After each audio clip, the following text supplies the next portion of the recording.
इस Awadh classes YouTube channel पे आपका स्वागत है। आज की क्लास में हम लोग अर्थशास्त्र से संबंधित लगभग 25 बहुविकल्पी प्रश्नों को सॉल्व करेंगे। यह प्रश्न आगामी शिक्षक भर्ती परीक्षा जैसे TGT, PGT, net, JRF, KBS, NBS, GIC, RPSC first and second grade exam, BPSC 3.0 exam तथा स्टेट एग्जाम के लिए महत्वपूर्ण हैं तथा रिवीजन की दृष्टि से भी यह क्वेश्चन महत्वपूर्ण है। तो आज की क्लास स्टार्ट करते हैं और देखते हैं आज की क्लास में क्या क्या प्रश्न हैं। 1 नंबर प्रश्न है, कीन्स के अनुसार रोजगार का स्तर निर्भर करता है समग्र मांग पर, समग्र आपूर्ति पर, समग्र मांग एवं आपूर्ति का संतुलन पर, प्रभावी मांग पर। तो कीन्स के अनुसार रोजगार का स्तर जो है प्रभावी मांग पर निर्भर करता है। 1 का सही आंसर डी है। अगला 2 नंबर प्रश्न है, से के नियम के अनुसार बेरोजगारी किसके द्वारा समाप्त की जा सकती है। तो से एक क्लासिकल अर्थशास्त्री हैं और से के अनुसार या क्लासिकल अर्थशास्त्रियों के अनुसार तो बेरोजगारी जो है वह मजदूरी में कमी या गिरावट करके समाप्त की जा सकती है। तो बी सही है 2 नंबर प्रश्न में। अगला 3 नंबर प्रश्न है, किसके आर्थिक सिद्धांतों में माल्थस के सिद्धांत मूल रूप में रहते हैं। रॉबिन्सन, कीन्स, एडम स्मिथ, रिकार्डो। तो कीन्स के सिद्धांत में माल्थस के सिद्धांत जो है मूल रूप से रहते हैं। अगला प्रश्न है, सट्टा उद्देश्य हेतु मुद्रा की मांग निर्भर करती है। तो सट्टा उद्देश्य हेतु मुद्रा की मांग जो है ब्याज दर पर निर्भर करती है। ब्याज दर डी ऑप्शन में दिया गया है, डी सही है। बाकी आकस्मिक और पूर्वोपाय उद्देश्य हेतु जो है मुद्रा की मांग आय पर निर्भर करती है। यह सट्टा उद्देश्य मुद्रा हेतु मांग जो है ब्याज दर पर निर्भर करती है, कीन्स द्वारा बताया गया है। यह कीन्स के तरलता पसंदगी सिद्धांत का मांगने का एक प्रकार है, सट्टा उद्देश्य के लिए मुद्रा की मांग। अगला, अधिकतम सामाजिक लाभ के सिद्धांत को सर्वप्रथम बताया। तो अधिकतम सामाजिक लाभ के सिद्धांत को सर्वप्रथम प्रोफेसर डाल्टन ने बताया। अगला 6 नंबर प्रश्न, ब्याज के प्राकृतिक दर के प्रतिपादक। तो ब्याज के प्राकृतिक दर के प्रतिपादक कौन है? मार्शल, केन्स, रिकार्डो। कोई नहीं तो कोई नहीं, क्योंकि ब्याज के प्राकृतिक दर के प्रतिपादक जो है पिक्सल को माना जाता है। ब्याज के संबंध में कुछ महत्वपूर्ण सिद्धांत अर्थशास्त्रियों द्वारा दिए गए हैं, तो उन सिद्धांतों को जान लेते हैं। जैसे ब्याज का सीमांत उत्पादकता सिद्धांत जेबीसे एवं माल्थस द्वारा दिया गया। ब्याज का उपभोग स्थगन सिद्धांत या ब्याज का त्याग सिद्धांत प्रोफेसर सीनियर ने दिया। ब्याज का प्रतीक्षा सिद्धांत मार्शल ने दिया। ब्याज का समय अधिमान सिद्धांत प्रोफेसर रे, वार्क एवं फिशर द्वारा दिया गया। ब्याज का प्रतिष्ठित सिद्धांत जेएस मिल, वाकर, वालरस, पिगू और मार्शल द्वारा दिया गया। तथा ब्याज का कर्ज योग सिद्धांत बिक्सल तथा ब्याज का प्राकृतिक सिद्धांत भी बिक्सल ने दिया। ब्याज का ऋण योग कोष सिद्धांत या इसे नव परंपरावादी सिद्धांत बिक्सल, ओहने, रॉबर्टसन और मेडल द्वारा दिया गया। और ब्याज का तरलता पसंदगी सिद्धांत प्रोफेसर कीन्स द्वारा दिया गया था। इसके अलावा कुछ मजदूरी के भी सिद्धांत हैं और कुछ लाभ के सिद्धांत हैं। तो मजदूरी के सिद्धांतों की अगर बात की जाए तो जीवन निर्वाह सिद्धांत प्रकृतिवादी अर्थशास्त्रियों रिकार्डो और टोरेंस द्वारा दिया गया। मजदूरी का लौह सिद्धांत लेस्ले द्वारा दिया गया। मजदूरी का कोष सिद्धांत एडम स्मिथ ने दिया। मजदूरी का अवशोषण सिद्धांत वाकर द्वारा दिया गया। और मजदूरी का सीमांत उत्पादकता सिद्धांत जेबी क्लार्क ने दिया। मजदूरी का निर्धारण का आधुनिक सिद्धांत जो है मजदूरी निर्धारण का आधुनिक सिद्धांत जो है मांग एवं पूर्ति का सिद्धांत कहलाता है। इसके अलावा ब्याज के सिद्धांतों की अगर बात की जाए तो ब्याज का मजदूरी सिद्धांत टाजिंग डेवनपोर्ट ने दिया। ब्याज का लगान सिद्धांत सीनियर मिल वाकर ने दिया। ब्याज का प्रायोगिक सिद्धांत जेबी क्लार्क ने दिया। और ब्याज का नव प्रवर्तन सिद्धांत सुम्पीटर तथा ब्याज का जोखिम सिद्धांत हाले ने दिया। ब्याज का अनिश्चितता वहन सिद्धांत प्रोफेसर नाइट ने दिया। और ब्याज का संभाव्य अचंभा सिद्धांत साइकिल ने दिया। और ब्याज का वेतन योग सिद्धांत टॉजिंग ने दिया। तो यह ब्याज के संबंध में कुछ महत्वपूर्ण सिद्धांत थे। अगला प्रश्न है 7 नंबर, क्या कह रहा है 7 नंबर क्वेश्चन, शुद्ध लाभ में सम्मिलित नहीं है क्या नव परिवर्तन का पारितोषिक एकाधिकारी लाभ, जोखिम उठाने का प्रतिफल, समन्वय का पारितोषिक। तो शुद्ध लाभ में जो है वह एकाधिकारात्मक लाभ सम्मिलित नहीं है। 7 का बी सही आंसर है। अगला, लगान का आधुनिक सिद्धांत विकसित किया जॉन रॉबिन्सन ने, रॉबर्टसन ने, मार्शल ने, कीन्स ने। तो लगान का आधुनिक सिद्धांत जो है वह जॉन रॉबिन्सन द्वारा दिया गया है। क्या कहती हैं लगान के संबंध में John Robinson? Professor John Robinson आधुनिक अर्थशास्त्री हैं और इन्होंने लगान के संदर्भ में अपना सिद्धांत प्रतिपादित किया। लगान के संदर्भ में ये कहती हैं कि लगान केवल भूमि पर नहीं बल्कि सभी दुर्लभ साधनों पर प्राप्त होता है और उत्पादन के सभी साधन दुर्लभ होते हैं, इसलिए लगान की उत्पत्ति सभी साधनों पर होती है। लगान बराबर वास्तविक आय माइनस हस्तांतरण आय को इन्होंने लगान कहा। इसलिए लगान अगर सभी साधनों पर प्राप्त होती है, यह सिद्धांत किसने कहा? तो यह सिद्धांत यह बात जो है आधुनिक अर्थशास्त्री श्रीमती जॉन रॉबिन्सन ने कही। लगान के आधुनिक सिद्धांत के अनुसार, तो लगान के आधुनिक सिद्धांत के अनुसार सूत्र क्या होता है? वास्तविक आय माइनस हस्तांतरण आय। वास्तविक आय माइनस हस्तांतरण आय ए में दिया गया है, ए सही है। लगान के मुख्य रूप से 3 सिद्धांत अर्थशास्त्र में प्रचलित हैं। 3 सिद्धांत कौन कौन से हैं? तीनों सिद्धांतों को जान लेते हैं। लगान के संदर्भ में पहला सिद्धांत जो है रिकार्डो का है। रिकार्डो लगान के संदर्भ में क्या बताते हैं? रिकार्डो प्रतिष्ठित अर्थशास्त्री हैं और रिकार्डो का मानना है लगान वह अतिरेक है जो भूमि की मौलिक एवं अविनाशी शक्तियों के बदले भूमिपति को भुगतान किया जाता है, उसे लगान कहते हैं। लगान के सिद्धांत के संदर्भ में रिकार्डो की कुछ मान्यताएं हैं। क्या मान्यताएं हैं? उन मान्यताओं में परफेक्ट कंपटीशन की स्थिति है। भूमि की उर्वरा शक्ति जो है रिकार्डो के अनुसार भिन्न भिन्न है। भूमि की पूर्ति बेलोचदार होती है, पूर्ति ना बढ़ सकती है और ना ही घट सकती है। इसके अलावा भूमि की पूर्ति बेलोचदार होने का मतलब यही हुआ, और भूमि पर या तो अनाज का उत्पादन होगा और या परती खाली छोड़ दी जाएगी। उत्पादन का ह्रासमान नियम लागू होता है और दीर्घकालीन सिद्धांत बताया गया है। रिकार्डो के अनुसार लगान उत्पन्न होने के 2 मुख्य कारण हैं, दुर्लभता के कारण और विभेदात्मक। दुर्लभता के कारण और विभेदात्मक लगान दोनों ही यह सिद्धांत बताते हैं कि अंततः लगान जो उत्पन्न होने का मुख्य कारण है वह भूमि की दुर्लभता या सीमितता है। भूमि की दुर्लभता का लगान सिद्धांत और विभेदात्मक लगान सिद्धांत प्रोफेसर रिकार्डो द्वारा दिया गया। रिकार्डो ने अधिसीमांत और सीमांत भूमि के अंतर को लगान कहा। सीमांत भूमि पर रिकार्डो के अनुसार लगान की उत्पत्ति नहीं होती है और अधिसीमांत भूमि पर लगान की उत्पत्ति होती है। यह भी प्रश्न पूछा जाता है कि रिकार्डो के अनुसार किस भूमि पर लगान की उत्पत्ति नहीं होती है? तो सीमांत भूमि पर रिकार्डो के अनुसार लगान नहीं उत्पन्न होती है और अधिसीमांत भूमि पर लगान उत्पन्न होती है। तो यह लगान के संदर्भ में रिकार्डो की कुछ महत्वपूर्ण बातें थी। इसके अलावा लगान के संदर्भ में आधुनिक सिद्धांत श्रीमती जॉन रॉबिन्सन द्वारा दिया गया और लगान का आभासी सिद्धांत मार्शल द्वारा दिया गया। अगला प्रश्न है 9 नंबर प्रश्न है। 9 नंबर प्रश्न में क्या है? 9 हो गया लगान के आधुनिक सिद्धांत के अनुसार, तो ए सही हो जाएगा। 10 आभास लगान संबंधित है, तो आभास लगान मार्शल द्वारा दी गई उदाहरण है। अल्पकालीन अस्थायी अतिरेक को आभास लगान कहा जाता है और उत्पादन के सभी साधनों में प्राप्त होती है।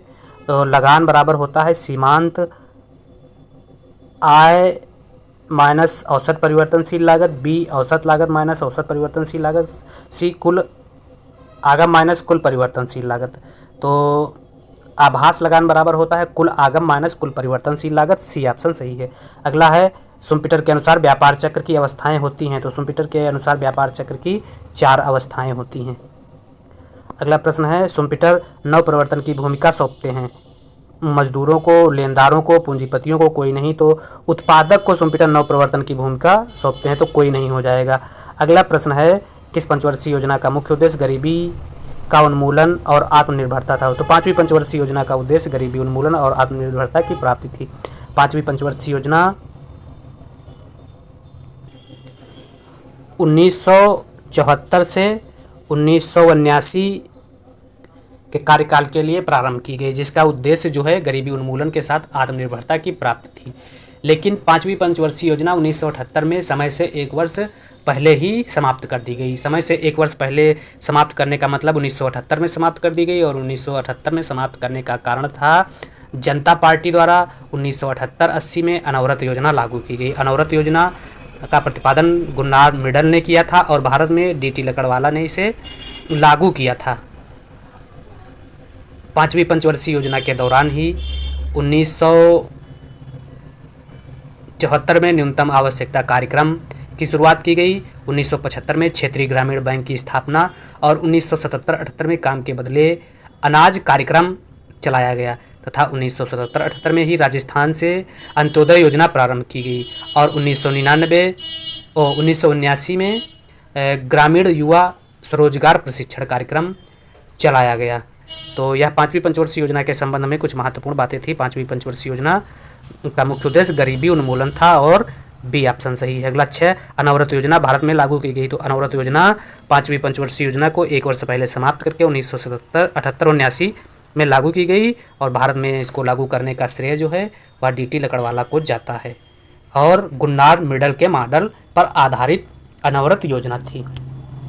अगला क्वेश्चन है, पंचवर्षीय योजनाओं के अतिरिक्त देश ने वार्षिक योजनाएं भी चलाई, इनकी संख्या। तो पंचवर्षीय योजनाओं के अतिरिक्त देश में वार्षिक योजनाएं चली, क्या चली थी? 3, 1, 2, 6। तो 1969 से 1966 से 69 यह 3 वर्ष की वार्षिक योजनाएं चली।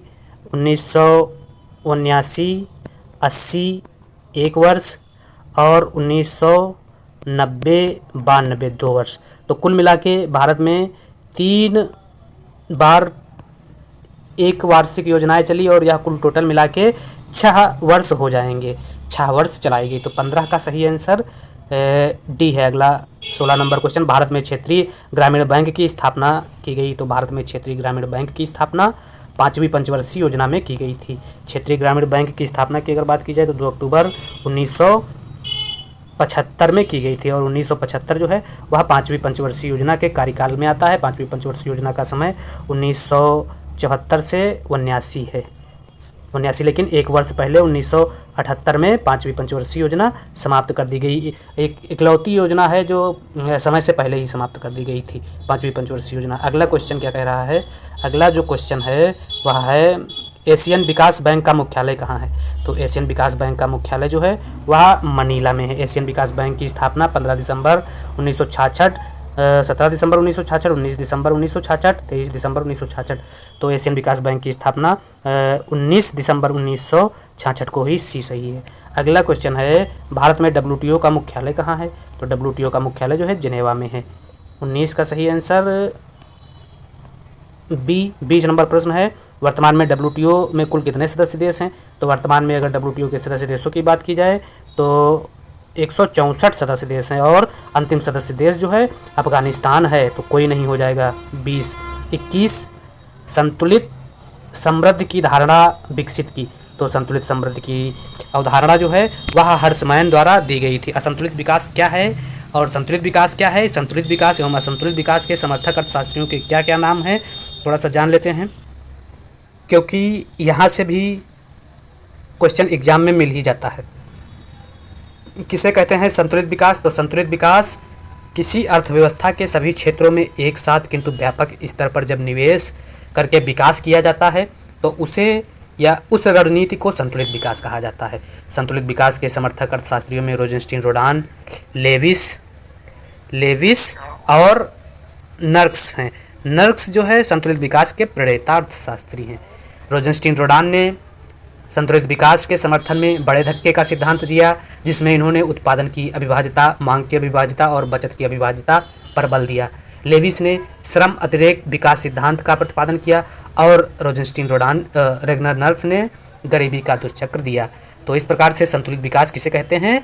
किसी अर्थव्यवस्था के सभी क्षेत्रों में एक साथ किंतु व्यापक स्तर पर निवेश करके विकास करना संतुलित विकास कहलाता है। सभी क्षेत्रों का मतलब हुआ कृषि क्षेत्र में भी निवेश किया जाए, उद्योग में भी निवेश किया जाए, विदेशी क्षेत्र में भी निवेश किया जाए, सेवा क्षेत्र में भी निवेश किया जाए, तब संतुलित विकास किया जा सकता है किसी देश का। अब असंतुलित विकास किसे कहते हैं? तो असंतुलित विकास का मतलब अर्थशास्त्रियों ने बताया कि अर्थव्यवस्था के कुछ क्षेत्रों को चुनकर निवेश किया जाए, कुछ क्षेत्रों को छोड़ दिया जाए, उन्हीं की वायमितव्यता के कारण जो है अन्य क्षेत्र विकास कर ले जाएंगे। इसलिए असंतुलित विकास में कुछ क्षेत्रों में विकास किया जाता है और कुछ क्षेत्रों में विकास नहीं किया जाता है। जैसे अर्थव्यवस्था के 4 क्षेत्र मान लेते हैं, कृषि, उद्योग, विदेश, सेवा क्षेत्र को मान लेते हैं, तो इन चारों क्षेत्रों में एक में निवेश करके असंतुलित विकास चारों में निवेश संतुलित विकास कहलाता है। तो इस प्रकार से एक में जब निवेश किया जाए तो वह असंतुलित विकास कहलाएगा, और जब चारों में निवेश किया जाए तो उसे संतुलित विकास कहा जाएगा। असंतुलित विकास के समर्थक अर्थशास्त्रियों में हर्समैन हैं, जो प्रणेता अर्थशास्त्री हैं, सिंगर हंस हैं, लेवेंस्टीन हैं, पाल स्ट्रीडम हैं, टिंडलवर्गर हैं और रोजेंस्टीन रोडान हैं। तथा असंतुलित विकास के अर्थशास्त्रियों ने हर्समैन ने SOC और DAP के माध्यम से विकास करने की वकालत की। लेवेंस्टीन ने क्रांतिक न्यूनतम प्रयास के माध्यम से झटका और प्रोत्साहन के फलस्वरूप विकास करने की वकालत की, और रोजेंस्टीन रोडान ने आर्थिक विकास के संबंध में विकास की 5 अवस्थाओं का वर्णन किया। तो यह कुछ महत्वपूर्ण बातें संतुलित विकास एवं असंतुलित विकास के संदर्भ में थी। अगला क्वेश्चन है, उत्पादन सिद्धांत किसने प्रतिपादित किया? उत्पतन सिद्धांत किसने प्रतिपादित किया? तो उत्पतन सिद्धांत का प्रतिपादन रोजेंस्टीन रोडान ने रोस्टो ने किया। रोस्टो ने अपने आर्थिक विकास के सिद्धांत में विकास की 5 अवस्थाओं का वर्णन किया, और इन 5 अवस्थाओं में ही उत्पतन का सिद्धांत एक प्रमुख अवस्था है। 5 अवस्थाओं में कौन कौन सी अवस्थाएं हैं जिनका जिक्र रोस्टो ने अपने आर्थिक विकास के सिद्धांत में किया, उनको जान लेते हैं। 5 अवस्थाओं में जो पहली अवस्था है वह परंपरागत समाज की अवस्था है, दूसरी अवस्था आत्मनिर्भरता के पूर्व की अवस्था है, और तीसरी अवस्था आत्मनिर्भरता की अवस्था है, तथा चौथी अवस्था परिपक्वता की ओर अग्रसर अवस्था कहलाती है, तथा पांचवी या अंतिम अवस्था उच्च जन उपभोग की अवस्था कहलाती है। तो इस प्रकार से रोस्टो ने अपने विकास के मॉडल में 5 अवस्थाओं का जिक्र किया। अगला क्वेश्चन है, तो उत्पतन का सिद्धांत जो है रोस्टो द्वारा दिया गया है। अगला क्वेश्चन है, हेरोडियन अर्थव्यवस्था में GA 10% है और GW 8% है। तो जब GA ज़्यादा होता है GW से तो मुद्रास्फीति की स्थिति प्राप्त होती है। तो 23 में C सही आंसर है। अगला 24 नंबर प्रश्न है, सोलो के समृद्धि मॉडल में प्रति व्यक्ति निर्गत किसका फलन है? तो सोलो के समृद्धि मॉडल में प्रति व्यक्ति निर्गत जो है वह तकनीक प्रगति का फलन है, पूंजी श्रम अनुपात का फलन है, पूंजी निर्गत अनुपात का फलन है, श्रम उत्पादन अनुपात का फलन है। तो सोलो के समृद्धि मॉडल में प्रति व्यक्ति निर्गत जो है वह पूंजी श्रम अनुपात का फलन है। बी सही है। किसमें बी सही है? 24 नंबर क्वेश्चन में। अगला 25 नंबर प्रश्न है, समृद्धि मॉडलों में मुद्रा का प्रयोग सर्वप्रथम किया था? डोमर ने, रॉबिन्सन ने, मोदिग्लियानी ने, कोई नहीं। तो समृद्धि मॉडलों में मुद्रा का प्रयोग सर्वप्रथम किसने किया? आप लोग कमेंट बॉक्स में बताइए। अगला क्वेश्चन है, निम्न चित्र में प्रस्तुत है। तो निम्न चित्र में क्या प्रस्तुत है? एक्स अक्ष पर कीमत तथा वाई अक्ष पर मांग और सप्लाई, डिमांड एंड सप्लाई दिया गया है, और DS और P जहां बराबर होते हैं वहां पर अर्थव्यवस्था संतुलन में है या मांग और सप्लाई संतुलन में है। तो इस प्रकार से इसको सामान्य संतुलन कहा जा सकता है। तो सामान्य संतुलन से संबंधित अर्थशास्त्री वालरा हैं। तो इस प्रकार से 26 का सही आंसर ए है। इस प्रकार से इस वीडियो में हम लोगों ने 26 बहुविकल्पी प्रश्नों को सॉल्व किया। यह प्रश्न रिवीजन के लिए बहुत ही महत्वपूर्ण है। आप अगर इकोनॉमिक्स अवध क्लासेस में नए हैं, पहली बार इकोनॉमिक्स अवध क्लासेस में रिवीजन के लिए अर्थशास्त्र विषय को पढ़ना चाह रहे हैं, तो यहाँ से आपको बहुत सारी वीडियो मिल जाएंगी जो ऑब्जेक्टिव टाइप में हैं।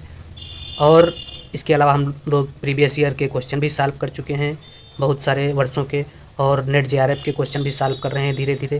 तो इसलिए, और यहाँ सारी क्लास जो है निःशुल्क है।